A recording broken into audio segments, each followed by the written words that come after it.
আজকের এই ভিডিওতে আমরা আলোচনা করব ইউক্রেন যুদ্ধের এমন এক মোড় নিয়ে যেখানে একদিকে শান্তি চুক্তির শেষ চেষ্টা চলছে আর অন্যদিকে ঠিক সেই সময়ের রাশিয়ার আগ্রাসনে জ্বলছে ইউক্রেনের রাজধানী কিয়েভ। প্রায় 4 বছর ধরে চলা রক্তক্ষয়ী রাশিয়া ইউক্রেন যুদ্ধ কি অবশেষে থামার পথে? এই প্রশ্নের উত্তর খুঁজতেই ইউক্রেনের প্রেসিডেন্ট ভ্লাদিমির জেলেনস্কি রবিবার পৌঁছেছেন আমেরিকায়। ফ্লোরিডার মার-এ-লাগোতে তার সঙ্গে বৈঠক করেন মার্কিন প্রেসিডেন্ট ডোনাল্ড ট্রাম্প। কিন্তু সেই বৈঠকের সময়টাই বেছে নিয়েছে রাশিয়ার সবচেয়ে ভয়াবহ হামলার জন্য। শনিবার রাত থেকে রবিবার সকাল পর্যন্ত প্রায় 10 ঘন্টা ধরে কিয়েভের ওপর চলে ক্ষেপণাস্ত্র ও ড্রোন হামলা।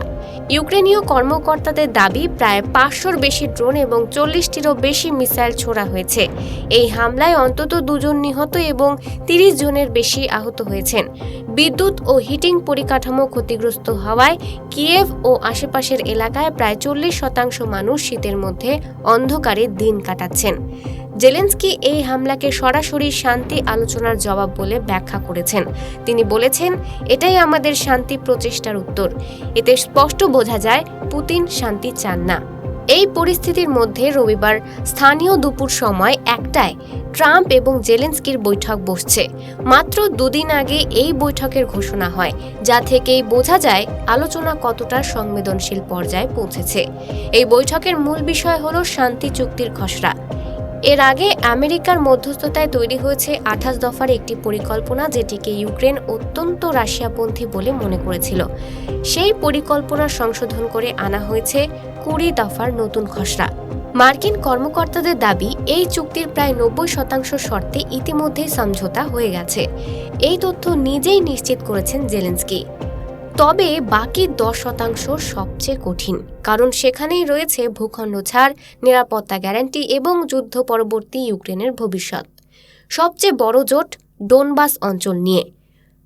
ডোনেস্কের প্রায় 75% এবং লুহানেস্কের প্রায় 99% বর্তমানে রাশিয়ার দখলে। রাশিয়া চায় ইউক্রেন পুরো ডোনবাস ছেড়ে দিক।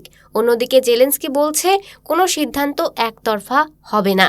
যদি যুদ্ধবিরতি হয় তাহলে এই শান্তি চুক্তি তিনি গণভোটে তুলবেন, কারণ সংবিধান অনুযায়ী সীমান্ত বদলে জনগণের অনুমোদন বাধ্যতামূলক।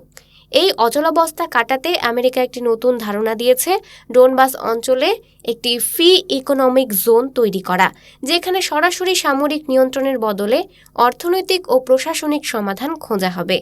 আলোচনায় রয়েছে ইউরোপের সবচেয়ে বড় পারমাণবিক বিদ্যুৎ কেন্দ্র জাপোরিঝিয়া নিউক্লিয়ার প্ল্যান্টও। জেলেনস্কির প্রস্তাব, এই বিদ্যুৎ কেন্দ্র যৌথভাবে আমেরিকা ও ইউক্রেন পরিচালনা করবে। উৎপাদিত বিদ্যুতের অর্ধেক যাবে ইউক্রেনে, বাকি অংশ ব্যবস্থাপনা করবে যুক্তরাষ্ট্র। এই বৈঠকে রাশিয়া সরাসরি উপস্থিত নেই, তবে পুতিন আগেই হুঁশিয়ারি দিয়েছেন, যদি ইউক্রেন শান্তিপূর্ণ সমাধানে না আসে তাহলে রাশিয়া সামরিক পথেই নিজেদের লক্ষ্য পূরণ করবে। ডোনাল্ড ট্রাম্প নিজেও এই আলোচনায় খুব কৌশলী অবস্থানে রয়েছে। তিনি বলেছেন, আমি অনুমোদন না দিলে জেলেনস্কির হাতে কিছুই নেই।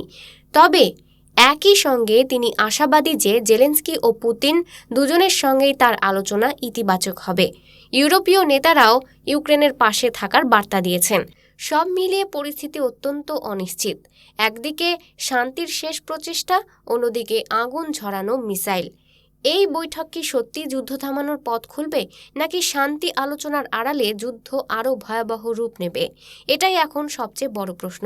আপনার কি মনে হয়, এই বৈঠক কি ইতিহাস বদলাবে, নাকি শুধু আরেকটি ব্যর্থ কূটনৈতিক প্রচেষ্টা হয়ে থাকবে?